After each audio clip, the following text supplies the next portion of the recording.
Chers téléspectateurs, bienvenue à l'autre émission de Sak Pase St. Lucie. Non pas, c'est Joelle Saint-Dic et je vais animer ça pour nous aujourd'hui. Pour moi, ça, nous décidons de mettre l'accent sur le programme ELL là. Qui est le programme ELL là? Qui bénéficie que le gain pour tout le monde? Qui est que nous avons joué support à travers le programme ça? So, pour me débattre sur ce sujet, je vais l'autre invité que directeur du programme ELL là, dans le district noir, qui c'est Madame Trinidad. Donc, sans pas faire notre temps de plus, je vais demander Madame Trinidad pour l'introduire la communauté haïtienne et pour parler au plus de programme ça. Miss Trinidad, welcome to Sak Pase St. Lucie. Thank you for having me. It's a pleasure to have you. Would you please briefly introduce yourself to the Haitian community? Who are you and what do you do for St. Lucie Public School? So, my name is Aleida Trinidad. I am the coordinator of ELL and Translation Services for St. Lucie Public Schools. My job is to oversee the ESOL program here in St. Lucie Public Schools, and I'm just excited to be here today and tell you more about the program. Thank you. Okay, so l'introduit dit que nous parlons c'est Madame Aleida Trinidad. Okay, job c'est coordinateur, j'aime dire nous programme ESOL là avec traduction. Donc, qui ça travaille lié vraiment c'est supporter élèves ESOL nous. So, just to start, what is the ELL program or the ESOL program? Right, so ESOL stands for English Speakers of Other Languages, and the program is here to help students that English may not be their first language and need that extra help. Would you like me to tell you how students are identified? Yes, I will, but let me translate that and then we'll go right back to that. Okay, so moi, la première question, c'est qui ça ESOL programme là? Il dit que le programme ESOL là, il est là pour tout le monde que anglais c'est pas première langue pour qu'à supporter tout le monde ça. Donc deuxième question que me parle pour demander pour nous, c'est qui gens ou tout le monde qualifié pour programme ESOL là. So how a student is qualified for that program? When the student first comes to register and they come with their families, there is something called the home language survey. Here we have 3 questions that the parent must answer. Is there a language other than English spoken in the home? Is the student's primary language other than English spoken in the home? And once the parent answers yes, then we are able to test the student. Based on testing data, the student either qualifies for the ESOL program or does not qualify for the ESOL program. Okay, perfect. So, moi, je demande qui gens ou tout le monde qualifié pour le programme ESOL là. So, il dit que les nous-mêmes parents nous venons enregistrer tout le monde pour l'école, gain ou bagay que yo relé home language survey, côté que yo poser nos 3 questions. Qui langue qui parle en de là, qui langue tout le monde plus parler et est-ce que gain ou l'autre langue qui parle en de là. So, les nous répondons oui à n'importe qui 3 questions ça yo. Donc qui ça yo fait yo tester élève là pour yo ouais est-ce que élève là a qualifié pour programme là. So meaning that is the testing that really determine that the student will qualify. Absolutely. So the testing shows us, does the child need help in English?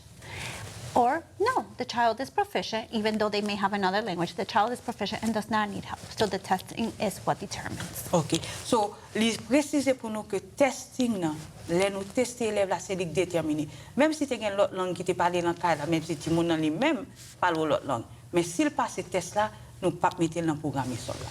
Donc, c'est test là qui détermine qui gentil moun a rentrer dans le programme ESOL là. Do you want to add something else or we can go to the next question? Next question. Okay, perfect. So, can you briefly give an overview of the program, the ELL program, how that program is supporting our students?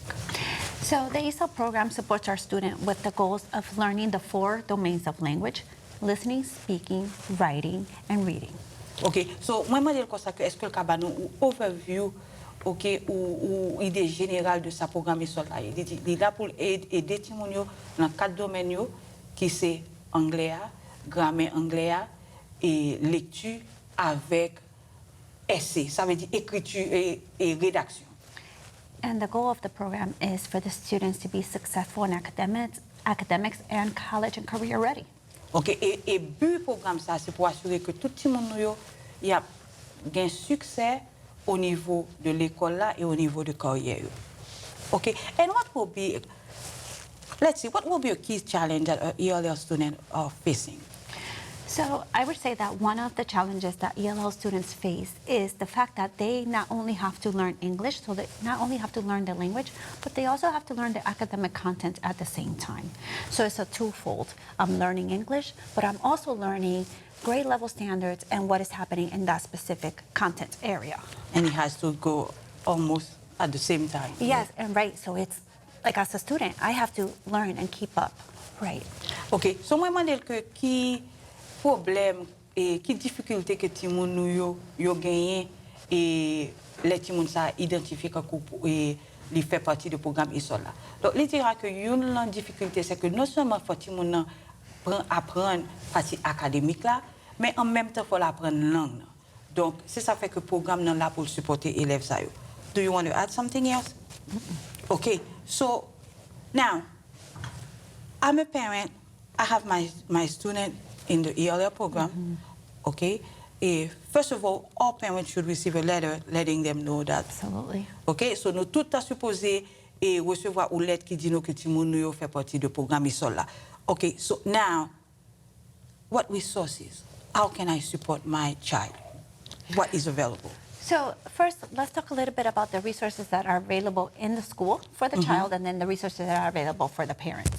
So in the school setting, we have, depending on the student's language acquisition level, we offer paraprofessional support. So a paraprofessional comes into the classroom and helps the student in the classroom. OK. Et moi, je dis qui support que Timoun yo gagne dans le programme ISOL là. Il dit, dépendant du niveau anglais que Timoun a parlé, nous gagnons ça ou pas professionnel. OK, ça veut dire ou moun k'ap supporter professeur, enseigner élèves nous. Donc qui aller dans classe ça pour supporter élèves yo. Would you please briefly describe what will be the role of that paraprofessional at the school level? Okay. So the role of the paraprofessional is that under the guidance of the teacher, they work with the student either one-on-one or in small group, just to make sure that the content is accessible for the students, that they are understanding what the teacher is teaching. OK. So, l'idée comme ça que moi te demande que s'il vous plaît, est-ce que le cas préciser pour nous qui ça qui job par professionnel là. Les job par professionnel là, c'est pour le travail en bas professeur, en bas et professeur qui diriger, qui dire ça pour le faire. OK, pour assurer que tout le monde comprenne sa professeur a expliqué. And I would like to add that it is important to note that paraprofessionals should be working in the classroom with the students. They shouldn't be pulling the students out of the classroom, because when they're working in the classroom, the students now have access to everything that's happening in the classroom. OK, et il précise pour nous que paraprofessionnel ça yo supposé travailler dans la salle de classe là avec professeur, mais pas retirer dans la salle de classe là, parce que l'aile retirer toute l'autre activité que le professeur a fait, tout le monde ça a perdu activité ça yo. Donc changer que rôle principal programme c'est assurer nous que tout le monde joigne tout support tout l'autre tout le monde a joindre toute académie et tout bagage académique que l'autre élève a joindre plus support langue là. Okay, what are the resources besides the paraprofessionals? So another part of being classified as an ESOL student is that our ESOL students get testing accommodations. This is critical, and it's so helpful for them. So one of the testing accommodations that they get is extended time, which means they have more time to complete state assessments. And as we know, if they use the extended time, it is really beneficial for them, because now, just like I was an ELL student, their brains need to work on reading it, translating it in their own language, and then being able to answer. So it is very critical that the students use that extended time to their benefit. Okay, this is a huge point. Let me translate and then we'll get back to it. L'autre avantage que le programme ISOL a gagné, c'est que les élèves ISOL nous gagnent temps supplémentaire. C'est très important par an. Ça veut dire que vous avez plus de temps pour compléter le test l'État. Pour qui ça? Parce que vous connaissez, bon, n'importe qui test l'État, test professeur. Parce que vous connaissez que non seulement que tout le monde a réfléchi, il réfléchit dans la langue, après ça, tout le monde fait traduction pour répondre aux questions que vous posez là en anglais. Donc, il prend temps. So, il y a un avantage que le programme ISOL a parlé, c'est temps extra. And we can even add that extended time is so important for our high school students taking ACT tests, SAT tests, you know, do you want to elaborate a little bit more about that? So extended time is allowed in across tests. We do have to look at SAT and ACT guidelines per the state in order to be able to determine that. But even tests like the FAST PM3, the 10th grade one, that students need as a graduation requirement. The Algebra 1 EOC.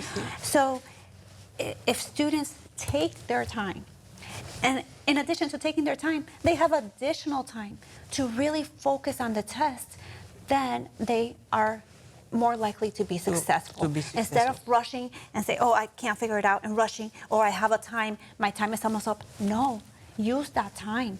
And please, parents, encourage your students to use that time, because this is one great benefit of being in the ESL program. Exactly.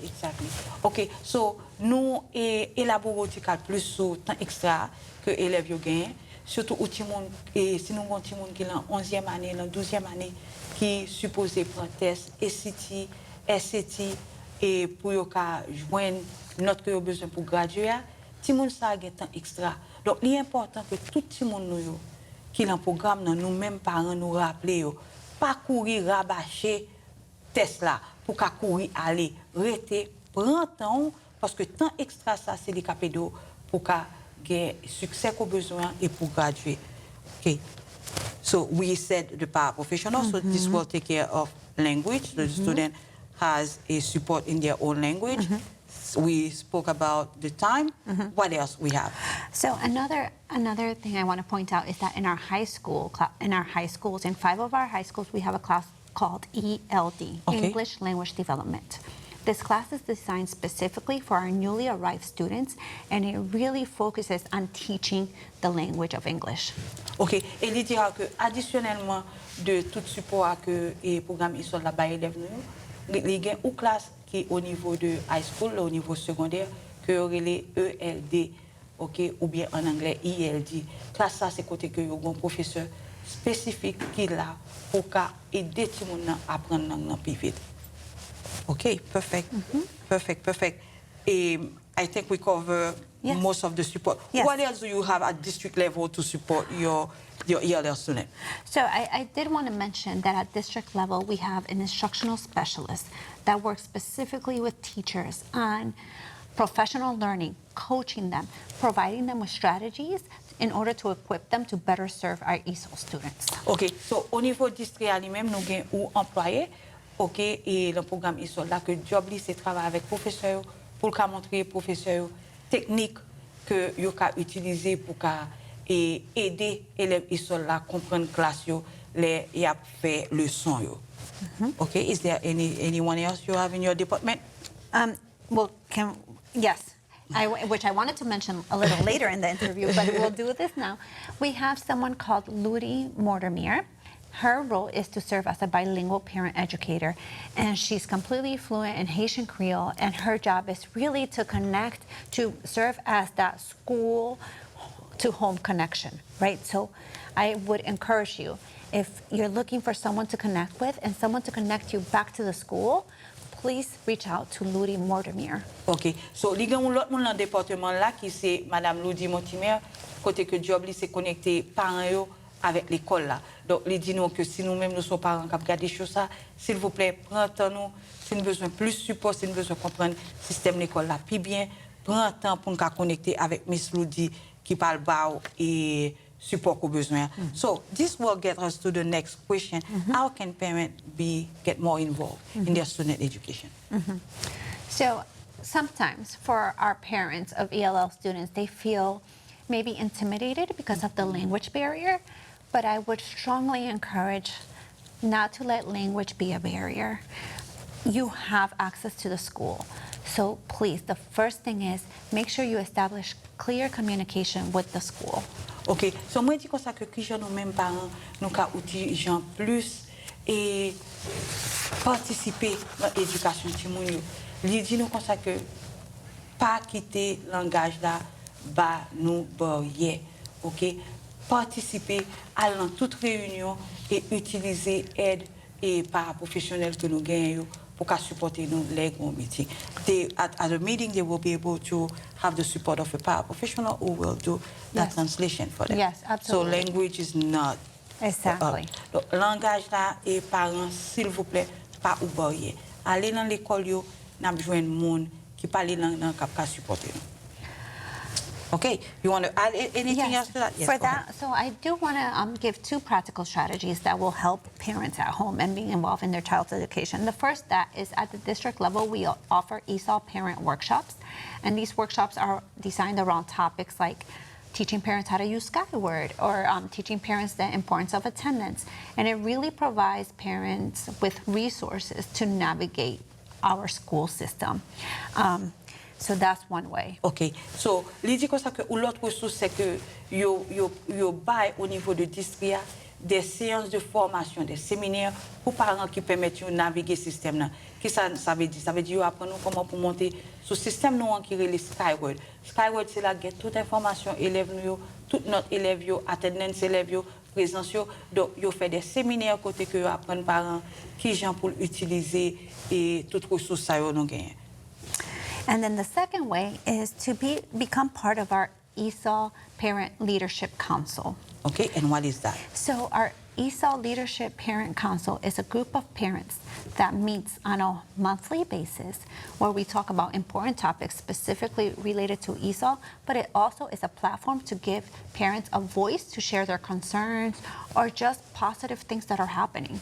Okay, et l'idée encore que tu as invité nous-mêmes parents pour nous faire partie de ESOL Parent Leadership Council. Qui s'allie, c'est que liba nous-mêmes parents ou voix pour nous venir discuter tout problème, toute inquiétude que nous gagnons au niveau de ça qui passe dans l'école, de support que élèves nous gagnent.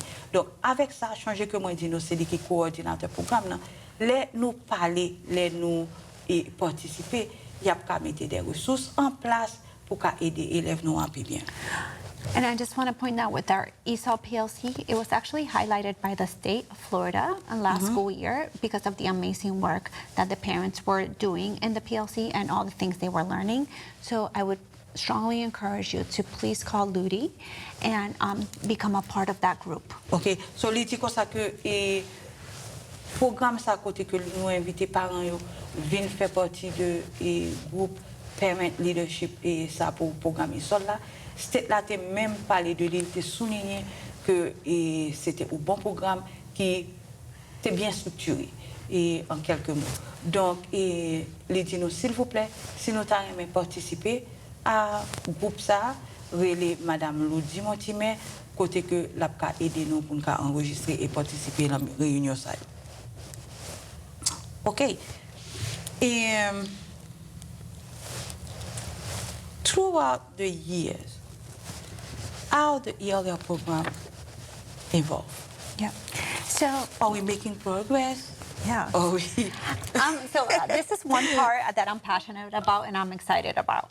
So I will say the first thing that we can notice in the involvement of the ELL program is the fact that our student population has increased. Our number of ELL students have increased.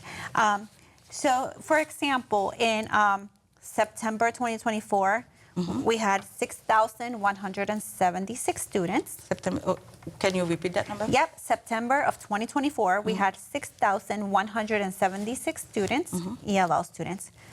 And now, just this past September 2025, we had 6,829. Wow.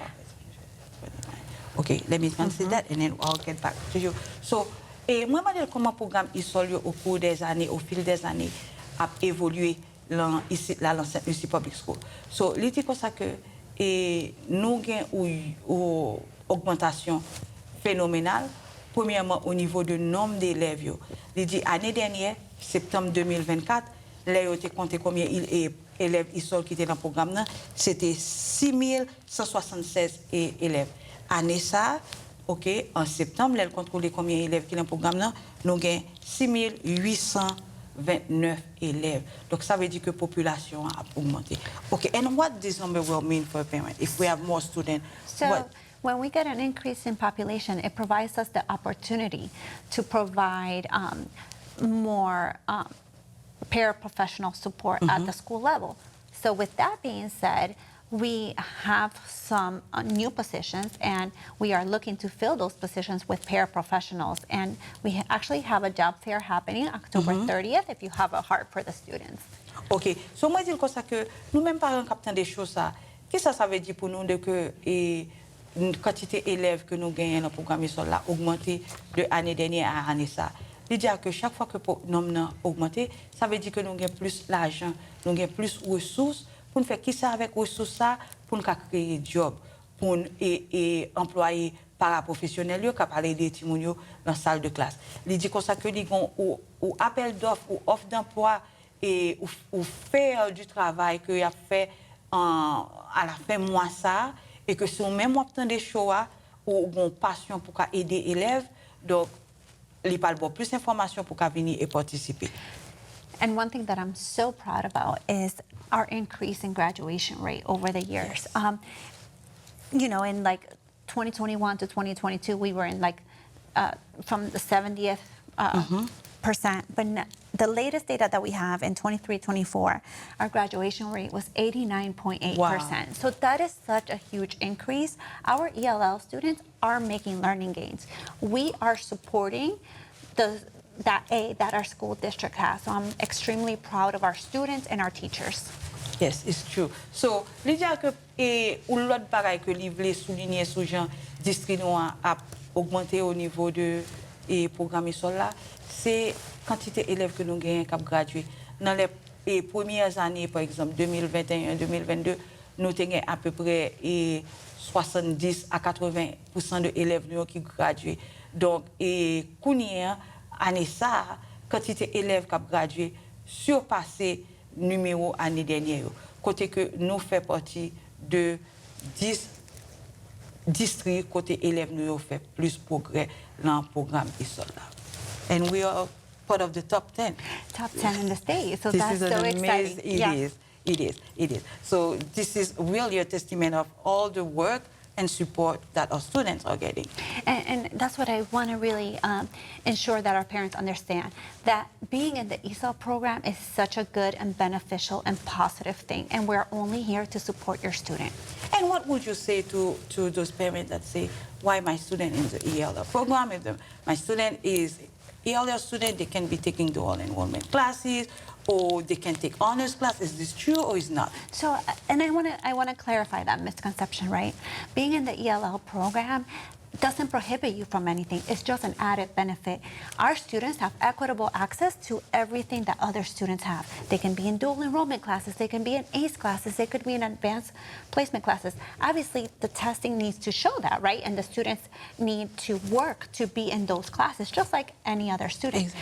But in addition to having access to all of that, they have additional supplemental support. OK. So, question posée pour nos parents, c'est que en pile nous avons l'impression que ces petits gens fait partie du programme, ils sont là sur bagaille mal que lié et que ces gens ne peuvent pas prendre des classes honneur ou bien pas faire dual enrollment, ça veut dire high school en même temps que fait collège. So, moi, est-ce que c'est vrai? Est-ce que le fait que les gens dans le programme, ils sont là, les gens n'ont pas gagné, même avantage à l'autre gens qui n'ont pas gagné? Il dit non, ce n'est pas vrai. C'est rendement les gens, c'est test score qui a déterminé est-ce que la participé dans le dual enrollment ou bien si la prend classe honneur.